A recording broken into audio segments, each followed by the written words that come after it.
मैं राजस्थान, इस मर्दों प्रदेश में महिलाओं की और वीरांगनाओं की दबंग आवाज बनकर गूंज रही हूं। मैंने अर्ज करी बंदे परवर से, क्यों सितम ढा रहे हो हम पर? बात सुनकर हंसकर मुस्कुराकर वो बोले, हमसे टकराना मना है। मैंने भी मुस्कुराकर कह दिया, गलत में हां से हां मिलाना मेरी विरासत नहीं है। प्रियंका गांधी जी के नारे को आत्मसात कर रही हूं। लड़की हूं, लड़ सकती हूं। मैंने कांटों से नहीं, फूलों से धोखे खाए हैं। मैं सहारों से धोखा खाई हूं, अब सहारों से बच के चलती हूं। सभापति महोदय, मैं मांग संख्या 40 स्वायत्त शासन विभाग पर ओसियां विधानसभा की 17 ग्राम पंचायतें करीबन एक पंचायत समिति के बराबर जेडीए विकास प्राधिकरण के अधीन आती हैं। करीबन 7000 हेक्टेयर भूमि, करोड़ों रुपए की राशि की भूमि जेडीए के अधीन आती है। रोजमर्रा के काम में जेडीए क्षेत्र में आने वाली इन ग्राम पंचायतों को बहुत सारी कठिनाइयों का रोजाना देखना पड़ता है। उसके कुछ बिंदुओं के बारे में मैं इस पटल पे बात रखना चाहूंगी। ग्राम पंचायत द्वारा किए जाने वाले सार्वजनिक कार्य तथा भवन निर्माण के लिए जेडीए से एनओसी देनी पड़ती है और इसमें बहुत अधिक समय लगता है कंपैरेटिव टू जो रेवेन्यू डिपार्टमेंट से हम एनओसीज लेते हैं। इसको भी तेजी देने की जरूरत है। काश्तकार द्वारा अपनी कृषि भूमि को रूपांतरण कराने के लिए जो कठिनाइयां जेडीए द्वारा आती हैं, उन नियमों के तहत भी हमें सरलता देने की आवश्यकता है, क्योंकि काश्तकार के ऊपर बहुत ज्यादा बोझ आता है। सार्वजनिक निर्माण कार्य के लिए जो बजट में आती है, उसके लिए भूमि प्रदान करने के लिए सीधा कलेक्टर को न होकर जेडीए द्वारा अनुमोदित किए जाने के बाद ही आवंटन किया जा सकता है, जिससे बजट घोषणा में सार्वजनिक निर्माण कार्यों में बहुत ज्यादा विलंब होता है।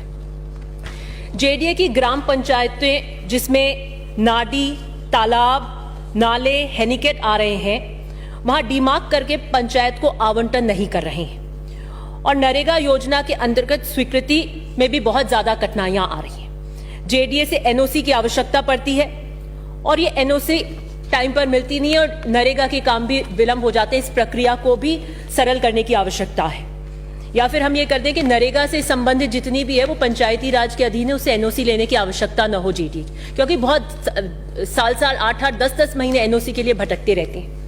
दूसरी चीज है जो विद्यालयों के पट्टों की समस्या है जेडीए के अधीन आने वाली इन ग्राम पंचायतों में।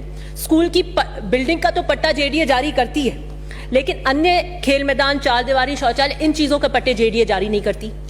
खेल मैदान भूमि आवंटन पे भी बहुत जबरदस्त टकराव यहां पर होता है। जेडीए इनको एसडीएम के लिए कहता है और जबकि ये भूमि जेडीए की सीमाओं में आती है और जेडीए को आवंटन करना उनके अधीन होता है। निरंतर ये टकरार चलता रहता है और इस तरीके से फाइलें घूमती रहती हैं। जेडीए के अधीन आने वाली ग्राम पंचायतों में शमशान भूमि आवंटन की बहुत बड़ी समस्या देखने को आई है। जेडीए द्वारा पूरे गांवों में शमशान भूमि में एक सार्वजनिक पट्टा जारी किया जा रहा है, जबकि हमारे यहां इन ग्राम पंचायतों के अंदर सभी जातियों के अलग अलग शमशान भूमि होती है। इसलिए कृपया उनका समाज वाइज अलग पट्टा जारी होने का प्रावधान इसके अंदर जेडीए में रिलैक्सेशन होना चाहिए। जेडीए के अधीन आने वाली ग्राम पंचायतों में जो पुराने कदमी रास्तों को चिन्हित करके कटान रास्ता करवाने में भी बहुत बड़ी समस्याएं हमारे को देखने को मिल रही हैं। सदियों से चले आए जो कटानी रास्ते गांवों में चल रहे हैं, जेडीए द्वारा राजस्व रिकॉर्ड में दर्ज नहीं किए जा रहे हैं, न ये कटान मार्ग दर्ज हो रहे हैं और उसका कारण इन रास्तों पर धीरे धीरे अतिक्रमण होकर ये रास्ते बंद किए जा रहे हैं। और जो एक मुख्यतः मांग मेरी, जिस बिंदु पे मैं बोलने के लिए स्वायत्त शासन पे खड़ी हुई हूं, कि ये जो 17 पंचायतें मेरे विधानसभा की आई हैं, जेडीए के अधीन आती है, इन 17 पंचायतों के 44 रोडों के प्रस्ताव जेडीए के अंदर पिछले कितनी सालों से धूल चख रहे हैं। 5 साल का ये कार्यकाल है, आखिरी बजट सत्र है, एक सूत सड़क जेडी के यहां से ओसियां के अंदर आवंटित नहीं हुई। एक सूत, कागजों में भी लीपापोती करने का काम नहीं किया गया। बहुत ज्यादा पीछे पड़ने पर 2020 के अंदर जेडीसी थे इंद्रजीत यादव, उनको परस्यू किया गया तो उन्होंने कहा कि मार्च तक का तो हमारे पास में इतना बजट नहीं है कि हम इन सड़कों को ले लें, आने वाले वित्तीय वर्ष के अंदर कंसोलिडेटेड फंड में लेकर इसे हम करवा देंगे। मेरा कहना था कि भाई इतने साल तक आपने नहीं दी है, बीच के ईयर में दे दीजिए, इलेक्शन ईयर के अंदर तो एक तलवार लटक जाएगी, आप टेंडर कर पाएंगे, हो पाएगा, नहीं होगा, हमारे को इतनी सड़कें चाहिए, आप कम से कम बीच के 21-22 के वर्ष में दे दीजिए। और उन्होंने इन 44 सड़कों के एस्टिमेट की राशि को कंसोलिडेटेड फंड के अंदर लेकर पारित कर दिया। But meanwhile he was transferred out, posted out to be collector in one of the districts. JDC बदलते रहे, नए जेडीसी आते रहे, कह रहे हैं करवा रहे हैं, अब करवा रहे हैं, प्रस्ताव चल रहे हैं, सब कुछ कर रहे हैं। जो अभी वर्तमान में नए जेडीसी आए हुए हैं मिस्टर नवीन, उन्होंने कहा मैं जल्दी इसकी ASFS निकलवाकर और बहुत जल्दी 1 महीने का आप समय मुझे दीजिए, मैं इसको करवा दूंगा। हम निरंतर इसकी रिव्यू मीटिंग्स लेते रहे, 2 महीने से 1 महीने, 1 महीने से 15 दिन, 15 महीने से 1 हफ्ता, आज तक तो वो 1 हफ्ता आया नहीं। 6 महीने हमारे चुनाव के बचे हैं और नॉर्थ और वेस्ट जोन के इन एक्शन से हम निरंतर करते रहे। जेडीए का चेयरमैन वहां पर है नहीं, जेडीसी है, is a government servant and I have no shame in saying that he has no commitment for local people of these 17 panchayats and no value for his words either. He'll be posted out. उनकी तो transfer हो जाएगी, कोई salary रुक नहीं रही है, फिर जेडीसी बदल रहे हैं और हम यहां पर बैठे हैं कि हमारी रोडें स्वीकृत नहीं हुई। और मैं निरंतर उन जेडीसी से बात कर रही हूं। मेरे मोबाइल को अगर देखेंगे तो हर 15-20 दिन से बात करते हैं, वो मुझे रिव्यू रिपोर्ट व्हाट्सएप करते हैं कि मैडम अब इतनों की AS हो गई है, अब इतनों की FS हो गई है, ये प्रगति रिपोर्ट है। और लेटेस्ट में अब 2 दिन की स्थिति आपको बताना चाहती हूं कि मैंने लेटेस्ट में रिव्यू मीटिंग करी और मैंने नॉर्थ और वेस्ट जोन्स के दोनों एक्शंस को बताया। मैं दोनों नॉर्थ वेस्ट की इनको टेबल करूंगी यहां पर, और बात करके ये बात हुई कि 70% से ज्यादा जो रोड्स हैं उस पे पटवारी की रिपोर्ट बाकी थी। कुछ AS हो गई, कुछ FS हो गई, कुछ AS से FS के लिए प्रगति पर थी। आई कॉल द JDC और मैंने JDC से कहा कि 70% से ज्यादा दोनों के अंदर एक पटवारी की रिपोर्ट के लिए लंबित है। कितना टाइम लगता है एक पटवारी को जाकर एक रिपोर्ट लेकर आकर देने के लिए? आप साल भर से अंदर एक पटवारी की रिपोर्ट नहीं लेकर आ पा रहे हैं। क्या कमिटमेंट आप मुझसे रोज 1 हफ्ते और 1 दिन का कर रहे हैं? JDC मुझे उत्तर देते हैं कि हम ओसियां को एक भी रोड नहीं देंगे। तो मैंने कहा कैसे नहीं देंगे? फिर आपने ये फ्यूटाइल एक्सरसाइज क्यों कराई? हर शाख पे उल्लू बैठा है। मुझे लगता है उन्होंने इस शेर को बहुत सीरियसली अडॉप्ट कर लिया और उल्लू बनाने की ये प्रक्रिया करते रहे, हमारे साथ मीठी गोलियां देते रहे। ये सरकारी अफसरशाही जनप्रतिनिधियों को गोली देने का काम कर रही है। ओसियां से आपकी कोई आय नहीं है। पास्ट में ओसियां से JDA को स्वीकृत हुई है सड़कें, वो कैसे हुई? मैं तो जानना चाहती हूं कि ये जो पूरी एक एक्सरसाइज चल रही थी, यकायक सडन यू टर्न 2 दिन में कैसे हुआ कि नहीं देंगे? तो क्यों आप हमसे वार्ता कर रहे थे?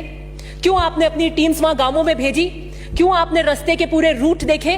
क्यों उनके AS को आपने कर दिया? क्यों आपने FS किया? ये फ्यूटाइल एक्सरसाइज क्यों करवाई? गांवों में उन सबको पता है कि यहां पे प्रस्ताव बने इस रोड के लिए, वो निरंतर आते हैं, वो JDA में भी जाते हैं। हमारे यहां पॉलिटिकल चेतना बहुत है और वो पूछते रहते हैं कि टेंडर कब होगा। क्यों आपने किया? और अगर जो कंसोलिडेटेड फंड 44 रोडों का लिया गया उस वित्तीय वर्ष में, वो अगर इन रोडों पे एग्जॉस्ट नहीं किया जाएगा तो किधर एग्जॉस्ट किया जाएगा? उस फंड को क्यों और किसी और जगह क्यों यूटिलाइज किया जाएगा? दिस इज बिकॉज एक JDC से दूसरे JDC, इस टोपी की इस टोपी, उसके टोपी उसके ऊपर, अरबों खरबों की संपत्ति है वहां पर। But I believe that this decision by the JDC to tell me that not a single road will be given to OCI is a manipulative behavior according to political revengeful attitude. ऐसा क्या हो गया 2 दिन में? प्रगति report 15 दिन पहले आज आप कह रहे हैं कि नहीं देंगे, तो आपको साल भर पहले नहीं पता था? आप हमें 2 साल पहले कहते थे, हम उसके लिए और कोई रेवेन्यू सोर्सेज ढूंढने की कोशिश करते कि हम उन रोडों 6 महीने पहले, आज आप मार्च में हमें कह रहे हैं कि हम नहीं देंगे। उधर आप 10 करोड़ के प्रस्ताव ले चुके हैं हमारे से मिसिंग लिंक में। कहां से हम इनको 44 रोडों को एडजस्ट करेंगे? सच बात पूछिए तो उन्हें एक दिन महफिल सजाने का शौक आया। सच बात पूछिए तो उन्हें एक दिन महफिल सजाने का शौक आया। मैंने देखा कि क्या हुआ यकायक इन 2 दिनों में। वो सनम जो खुदा बन गए, उनका दीदार करना मना है। वो सनम जो खुदा बन गए, उनका दीदार करना, मंत्री जी का मेरे को दीदार ही नहीं हो रहा। उनकी महफिल में जब कोई आए, उनकी महफिल में जब कोई आए तो पहले अपनी नजरें झुका कर आए। समझ वालों समझ लेना, समझ वालों समझ लेना, समझ से काम लेना। समझ वालों समझ लेना, समझ से काम लेना। समझ में काश आ जाए, समझना समझना। समझ में काश आ जाए, समझना समझना। तो इतना ही कहना, इस्तीफा देना। मैं उस महफिल का हिस्सा नहीं थी उस दिन। मुझे मत ऐसे तंग कीजिए और हैंड ट्विस्टिंग कीजिए। मैं तो 20 में भी अपनी जगह थी, 23 में भी अपनी जगह थी, आज भी सही जगह खड़ी हूं। Somebody who is a convict begging for mercy can be the minister. फिर मैंने फिर सोचा कि चलिए पॉलिटिकल रिवेंजफुल एटीट्यूड इन्हीं 2 दिन में क्यों हुआ, इसी 2 दिन के अंदर ऐसा क्या घटनाक्रम हो गया। तो मैंने पूछा अर्ज करी बंदे परवर से, मैंने अर्ज करी बंदे परवर से क्यों सितम ढा रहे हो हम पर, मैंने अर्ज करी बंदे परवर से क्यों सितम ढा रहे हो हम पर। बात सुनकर हंसकर मुस्कुराकर वो बोले हमसे टकराना मना है। मैंने भी मुस्कुराकर कह दिया गलत में हां से हां मिलाना मेरी विरासत नहीं है। प्रियंका गांधी जी के नारे को आत्मसात कर रही हूं, लड़की हूं, लड़ सकती हूं, द्रौपदी नहीं हूं, बाहरी कृष्ण की आवश्यकता नहीं है मुझे अपनी रक्षा के लिए। मैंने 10 साल जबर के अंधेरों में जिंदगी गुजारी है, मैंने 10 साल दोजक पे सजदे किए हैं। इस धरती पे दोजक का नाम कारागृह को कहता है, उसी कारागृह पे मैंने 10 साल सजदे किए हैं। मैंने कांटों से नहीं फूलों से धोखे खाए हैं, मैं सहारों से धोखा खाई हूं, अब सहारों से बच के चलती हूं। मैं राजस्थान इस मर्दों के प्रदेश में महिलाओं की और वीरांगनाओं की दबंग आवाज बनकर गूंज रही हूं। मेरा दोष क्या है, मेरा दोष क्या है, मेरा दोष क्या है, मेरी वारदात क्या है। मेरी वारदात कुछ भी नहीं, मेरी वारदात कुछ भी नहीं। सब बजा लेंगे आप, नहीं बोले।